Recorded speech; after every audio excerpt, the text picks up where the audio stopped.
Katatapos lang po natin magkabit sa isang side ng Shopee Express at itong nasa likod kakakompleto lang din natin at ang sunod sa kabilang side naman at after ng kabilang side sa bubong naman ang ating kakabitan.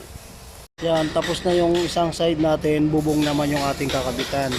Mga ilang buwan lang, siguro mga after mga 1 month, 2 months, makikita nyo nang gumugulong to. Yan, yung bubong naman yung kakabitan natin. Akit na tayo. Oops, oops, yeah! Yun o, ano? Pupunasan. Yan. Yan, dito guys, ginagawa yung assembly ng mga Shopee, JNT, YTO. Yan, dito yan. Sa cotton, dito sa planta ng cotton sa Pampanga. Yan, ito ang planta ng cotton. Yan guys, so makikita nyo yan. Yan, dito dinidiretso yung mga galing China ng mga unit. Dito tinatambak at dito ina-assembly lahat. Mga truck. May painting din sila rito. Sige.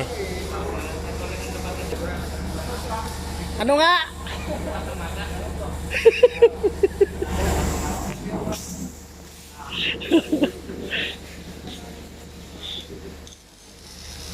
Yan.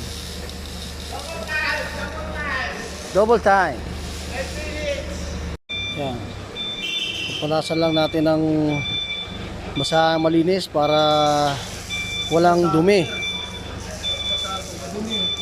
At sige, basta ano lang, matanggal lang yung mga alikabok na yan. Oo nga. Yan na nga basahan eh. Basa eh. Oh. Yan. Ang medyo hassle lang dito pagka itong kinakabitan namin na unit na to ay nakapatong na mismo sa kanyang ulo, sa chassis niya. Medyo mataas na yung sukatan natin. Hindi kagaya nito, nasa baba pa, yan oh. Nasa baba, kagaya nun. Yan, nasa baba, mabilis lang natin siyang installation ng sticker. Yan. Ang mahirap dito pagka nasa nakapatong na siya sa chassis niya. Doon tayo medyo matatagalan mag-install. Ang kapal nga no. Balik ka rin yung basahan. Balik ka rin mo. Ayan. Ito na lang yung last.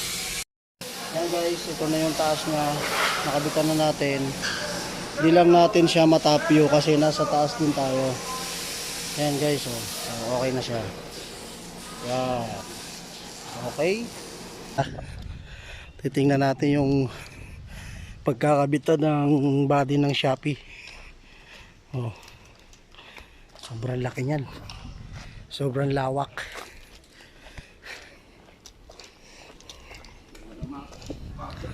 Ito galing China na binaba sa barko. Pagdating ganyan na siya. Yan, ito yung mga galing China. Yan o. Yan mga gulong o. Yan guys yung ulo.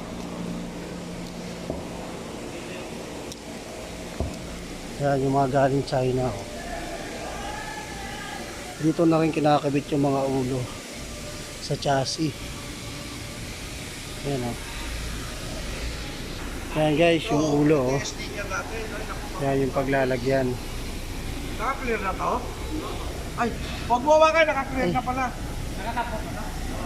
Naka-clear na nga siya.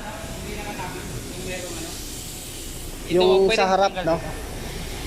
Titingnan lang nila yung ano. Hindi, wala naman yata talaga. Ito. Ano to mukha nito?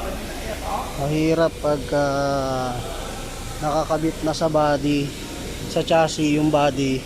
Kasi mataas na, gagamit na tayo ng hagdan. Hindi kagaya ng nakababa yung body, medyo madali pa tayo mag-install. Yan o. Yan, Shopee yan lahat guys. Yan. Yan, Shopee.